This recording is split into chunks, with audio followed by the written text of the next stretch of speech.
నమస్తే, welcome to citizens pulse. నేను మీ ఉదయ్.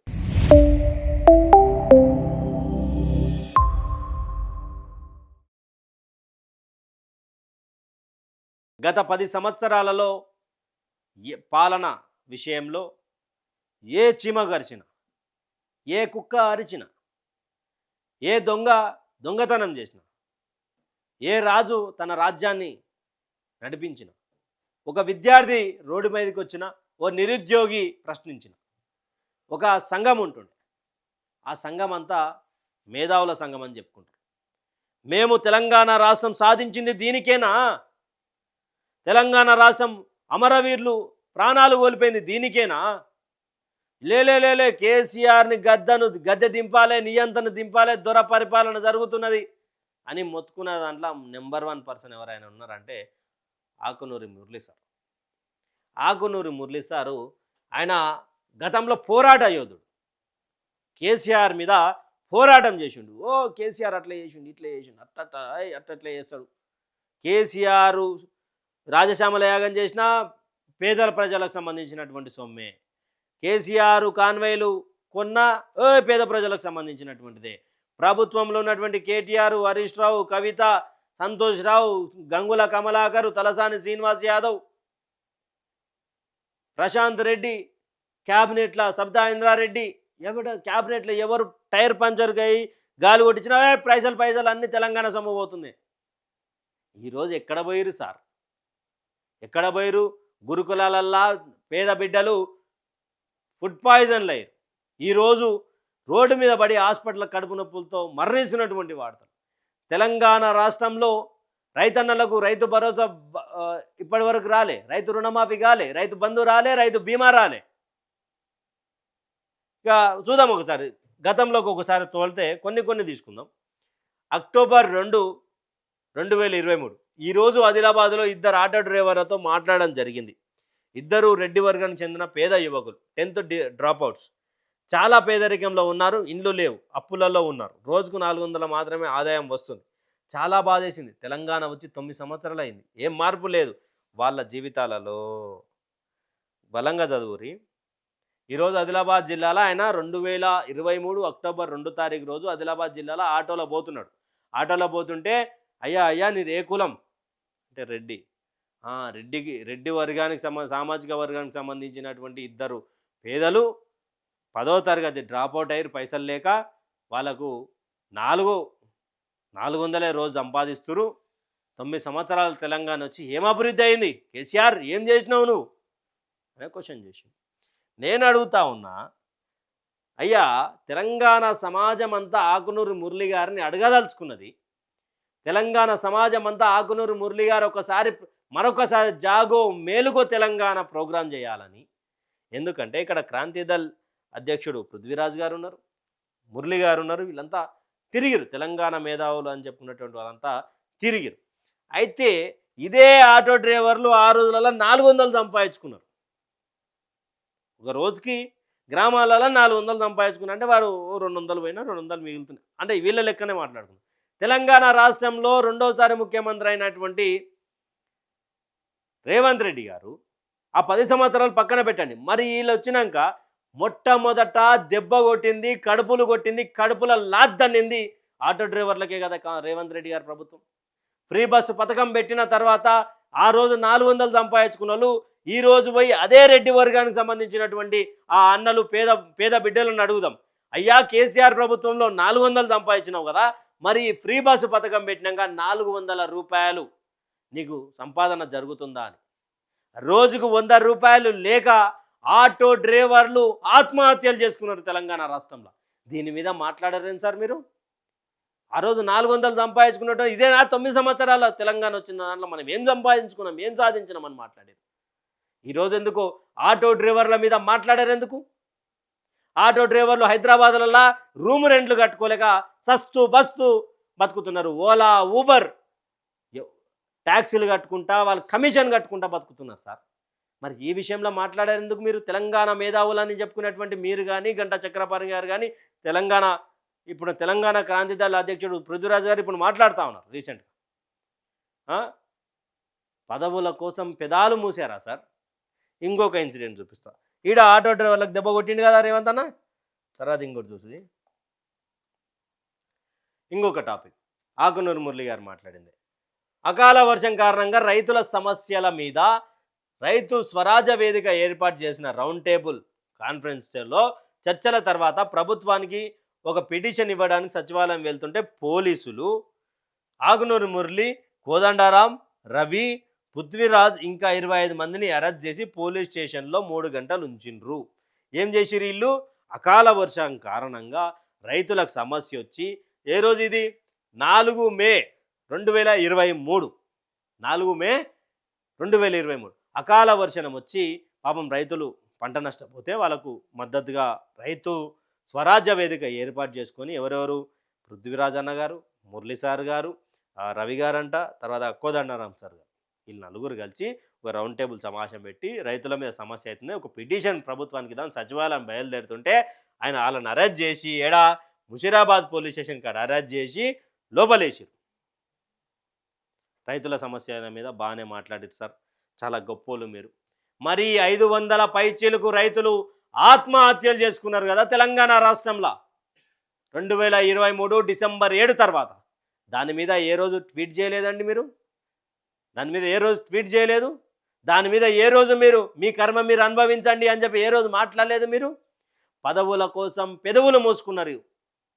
రెండోసారి కూడా ఇదే. ఆ రోజు చిన్న ఏం కాదు, ఆ రోజు కూడా రైతులకు అన్యాయం జరిగిన రోజు మీరు మాట్లాడినప్పుడు ఈరోజు రైతులకు అన్యాయం జరిగినప్పుడు మాట్లాడాలి కదా. ఓహో, ఆ రోజు మీరు రిటైర్డ్ ఐఏఎస్గా ఉన్నారు, ఈరోజు మీరు విద్యాశాఖల కమిషన్ చైర్మన్ ఉన్నారు. ఆహా, ఇదా డిఫరెన్స్? మేధావులు అనేటోళ్ళు అంటే అట్లా ఏమీ లేనప్పుడేమో పేద ప్రజలకు తెలంగాణ అస్తిత్వం గుర్తుకొస్తుంది, తెలంగాణ రైతాంగం గుర్తుకొస్తుంది, తెలంగాణ నిరుద్యోగులు గుర్తుకొస్తారు, తెలంగాణ మేలుకో అంటూ ప్రోగ్రాములు చేస్తాం. ఈరోజు మనం కమిషన్ చైర్మన్ అయినాం కదా, మనం ఎందుకు మాట్లాడాలా?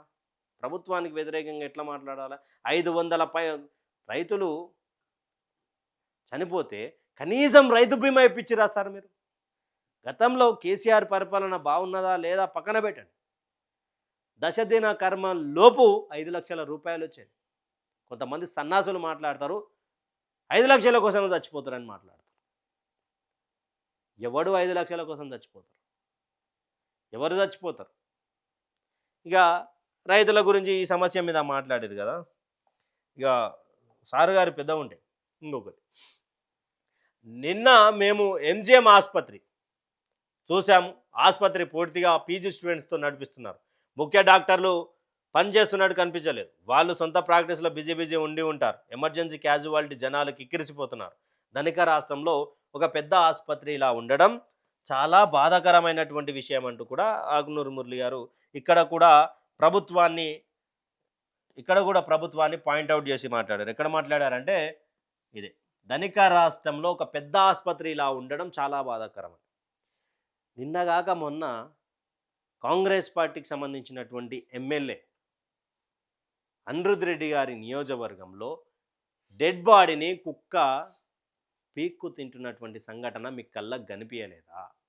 ఎందుకని మరొక్కసారి పదవుల కోసం పెదవులు మూసుకున్నారు మురళి గారు? తెలంగాణ రాష్ట్రంలో రేవంత్ రెడ్డి గారు ప్రభుత్వం వచ్చిన తర్వాత ఎన్ని ఆసుపత్రులలో కుక్కలు స్వైర విహారం చేసుకుంటూ కుక్కలు హాస్పిటల్ బెడ్ల మీద పడుకొని పేషెంట్లను కరిచినటువంటి దాఖలాలు మీ కళ్ళకు కనిపించలేదా? లేక పదవుల కోసం పెదవులు మూసుకొని మనకెందుకులే, ఆ రోజు మన కేసీఆర్ దగ్గర రానియలేడు, ఈరోజు రేవంత్ రెడ్డి మనం దగ్గర పెట్టుకున్నాడు కాబట్టి మనం ఈరోజు ప్రశ్నించొద్దు అనే మన మేధావుల సంఘం ఏమన్నా అదే క్వశ్చన్ పెట్టుకొని అదే ఫుల్ స్టాప్ పెట్టుకున్నారా సార్? జడ్చర్ల ఇన్సిడెంట్లో కనీసం మాట్లాడారు, నాగర్ కర్నూల్ విషయంలో మాట్లాడారు, ప్రతి ఒక్క విషయంలో నాగర్ కర్నూల్ విషయంలో ట్వీట్ చేసిరు అనుకుంటారు. కానీ మీరు బయటకు వచ్చి మాట్లాడాలి. గతంలో మీరు అందరూ బయటకు వచ్చి మాట్లాడేటోళ్ళు కదా. కోదండరాం గారు కానీ ఎవరైనా, కోదండరాం గారు ఒక ఎమ్మెల్సీ స్థానం కోసం ఆయన ఆల్రెడీ సైలెంట్ అయిపోయినటువంటి పరిస్థితి. ఆయనకి ఇచ్చినటువంటి ఎమ్మెల్సీ స్థానం కూడా దాసో శ్రవణ్ గారిది. మరి నాతో పాటు తెలంగాణ ఉద్యమకారుడు దాసో శ్రవణ్, మరి ఆయన నాకెట్లు ఇస్తారని ఆయన అడగలే. మీకు కమిషన్ చైర్మన్ అనగానే మీరు గతంలో ప్రశ్నించినట్టుగా ప్రభుత్వాన్ని ధనిక రాష్ట్రంలో ఉన్నటువంటి రాష్ట్రంలో ఇలాంటి పరిస్థితి ఉంటుందా అని చెప్పి ప్రశ్నించారు కదా మీరు. ఈరోజు ఎందుకు ప్రశ్నించలేకపోతా ఉన్నారు? ఇదొకటి. ఇంకొకటి చూద్దాం. వీళ్ళది ఎట్లుంటుందంటే నిజానికి మేధావులు అని చెప్పుకోవడం కూడా కొంచెం మరి కరెక్టే ఉంటుంది. మొన్న భూపాలపల్లి, నిన్న హన్మకొండ 540 డబల్ బెడ్రూమ్ ఇండ్లు వాళ్ళ జాగాలనే కట్టి 5 సంవత్సరాలు అయింది. సముద్రం దగ్గర, కానీ పక్కనే మురికి కూపలలో నివసిస్తున్న 300 కుటుంబాలకు మాత్రం ఈ ఇండ్లు ఇవ్వడానికి మనసు రావడం లేదు. కేసీఆర్ గారికి రాష్ట్రంలో ఇలాంటి ఇండ్లు 1,00,000 వరకు ఉన్నాయి. ఎమ్మెల్యేలు ఏమో అమ్ముకుంటున్నారు. చలో ఏమన్నా ఏ టాపిక్ మీద? డబల్ బెడ్రూమ్లకు సంబంధించినటువంటి టాపిక్ల మీద ఆకునూరి మురళి గారు ఆ రోజు పదవి లేదు కాబట్టి ఈరోజు పెదవాళ్ళు బయటికి తీసి ఎస్ డబల్ బెడ్రూమ్ ఇండ్లు మురికి కాలువలో ఉండేటువంటి పేదలకు ఇవ్వాలా అని చెప్పి మాట్లాడినటువంటి మీరు కేసీఆర్ కట్టినటువంటి ఏవైతే డబల్ బెడ్రూమ్లు ఉన్నాయో ఆ యొక్క డబల్ బెడ్రూమ్లలో ఇప్పుడున్నటువంటి పేదలకు హైదరాబాదీతులకు ఇవ్వాలని చెప్పి ఎందుకు మాట్లాడలేకపోతా ఉన్నారు ఆకునూరి మురళి గారు? అదే డబల్ బెడ్రూమ్లలో ఫిల్ చేయాలా? అదే డబల్ బెడ్రూమ్లలో ప్రతి ఒక్క సామాన్యునికి ఇల్లు దక్కాలని చెప్పి ఎందుకు గౌరవనీయులైనటువంటి ముఖ్యమంత్రి గారి వద్దకు మీరు చేర్చలేకపోతా ఉన్నారు? గతంలో పోరాటాలు తెలంగాణ వచ్చిన తర్వాత కూడా పోరాటం చేస్తామని అనుకోలేదు అన్నటువంటి రోజుల నుండి పోరాటం చేసిర్రు, అన్నీ చేసిర్రు, గద్దె దించిర్రు, నియంత్రణ దింపేసిర్రు, దొరని దింపేసిర్రు అనుకుందాం. మరి ఈరోజు ఏం జరుగుతున్నది తెలంగాణ రాష్ట్రంలో? నిరుద్యోగ సమస్యల మీద మీరు మాట్లాడరు. కాంగ్రెస్ పార్టీకి పట్టం కట్టాలి అని చెప్పి కాళ్ళకు చక్రాలు వేసుకొని తిరిగినటువంటి పరిస్థితులు మీవే కదా సార్. మరి ఈరోజు ఎందుకని మాట్లాడలేకపోతారు? ఎందుకు ఈరోజు డబల్ బెడ్రూమ్ ఖాళీగా ఉన్నాయి? మరి వాళ్ళకి ఇద్దాం. ఓ కొల్లూరు కావచ్చు, అమీన్పూర్ కావచ్చు, ఓ లింగంపల్లి కావచ్చు, ఓ కొత్తూరు కావచ్చు, బాచ్పల్లి కావచ్చు, ఇటు సైడ్ పోతే చౌటుప్పల్ సైడ్ కావచ్చు, జిహెచ్ఎంసీకి సంబంధించినటువంటి సరౌండింగ్లలో ఎందుకు మనం ఇవ్వలేకపోతున్నాం సార్ అని చెప్పి మీరు అడగలేకపోయారా? అడిగే శక్తి మీకు సరిపోవడం లేదు. ఒక ట్వీట్ చేతుల పని కదా సార్. ఇట్లా డబుల్ బెడ్రూమ్ ఇల్లు ఉన్నాయి, ఖాళీ ఉన్నాయి, మరి ఎందుకు ఇవ్వలేకపోతున్నాం రేవంత్ రెడ్డి గారు అని ఒకసారి ఇట్లా మనం ట్వీట్ చేస్తే రేవంత్ రెడ్డి గారు సీఎం ఆఫీస్ చూస్తుంది కదా. అడిగితే పదవులు పోతాయనా, లేక పెదాలు తెరిస్తే ఉన్న కమిషన్ పోతుందనా? ఇక ఇంకొక మాట, ఈయన మాట్లాడినటువంటి మాట ఎట్లుంటుందంటే, ఇగో కేసీఆర్ సార్ తెలంగాణలో ఇంటికి ఒక ఉద్యోగం, అందరి పిల్లలకు మంచి నాణ్యమైన ఉద్యోగం అంటే ఇక చెప్పినా కదా, ఆయన తుమ్మినా కష్టమే, దగ్గినా కష్టమే, పిత్తినా కష్టమే, ఏం చేసినా ఆ రోజులలో ట్వీట్లే. ఈరోజు ఏమో అన్నీ గాంధీ గారు చెప్పినటువంటి ఒక గుర్తుకొస్తుంది, చెడు వినకు, చెడు మాట్లాడకు, చెడు చూడకు అని. ఇప్పుడు తెలంగాణ రాష్ట్రంలో మీరు అన్నీ చేస్తున్నారంటే నిజానికి చెడు జరుగుతుందని అర్థమా? లేకపోతే దేని మీద ఈ యొక్క మీ పోరాటం? ఇక ప్రపంచ స్థాయి అని అదని ఇదని. ఆకునూరి మురళి గారు ఒక ఛానల్తో మాట్లాడుతూ ఏమంటారో చూడురు ఒకసారి. అంటే గతంలో ఆయన పోరాటం ఎట్లున్నదో మనం మాట్లాడుకున్నాం కదా, అంటే ప్రతి అంశం మీద క్లుప్తంగా దీనికి మనం లింక్డ్ అప్ మాట్లాడినాం కదా. ఇప్పుడు ఈయన మాట్లాడిన దానికి మీ తెలంగాణ సమాజం ఏం కామెంట్ చేస్తారో కామెంట్ సెక్షన్లో కామెంట్ చేయండి. అవుతున్నది ఆగలేదు, అవినీతి ఆగలేదు, అన్ని ఏది ఇప్పుడు నిన్న పంపించా ఖమ్మం బూతులకు సంబంధించి అంత భయంకరమైన పేదలని తినడం ఆగలేదు, అన్ని జరుగుతూనే ఉన్నాయి.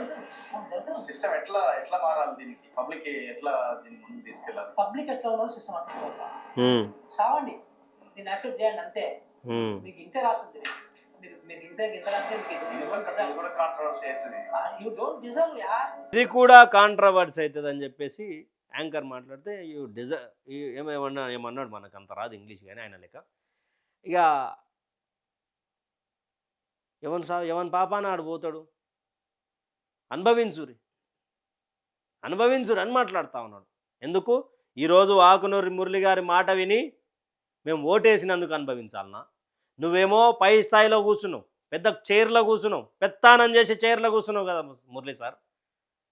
మేము మీ మాటలు నమ్మి అవును కేసీఆర్ ఏమో చేసిండంట, అవును కేసీఆర్ ముంచిండంట, అవును తెలంగాణ ఉద్యోగాలు మా బిడ్డలకు ఉద్యోగాలు వస్తలేవంట, అవును తెలంగాణ రాష్ట్రంలో అన్నిటికీ కారణం కేసీఆర్ అంట మా మురళి సార్ చెప్పిండని మిమ్మల్ని నమ్మినందుకు మా చెప్పులు తీసుకొని మమ్మల్ని మెడలు వేసుకొని సావుర్రి ఇదే అంటే సింపుల్గా మీకు కేసీఆర్ గారు ఆనాడు దగ్గరికి రానియలేదు కాబట్టి కేసీఆర్ గారి మీద అక్కాసుతోటి తెలంగాణ రాష్ట్రంలో మీరు కేసీఆర్ గారికి వ్యతిరేకంగా మాట్లాడారు. సరే, అది నడిచింది.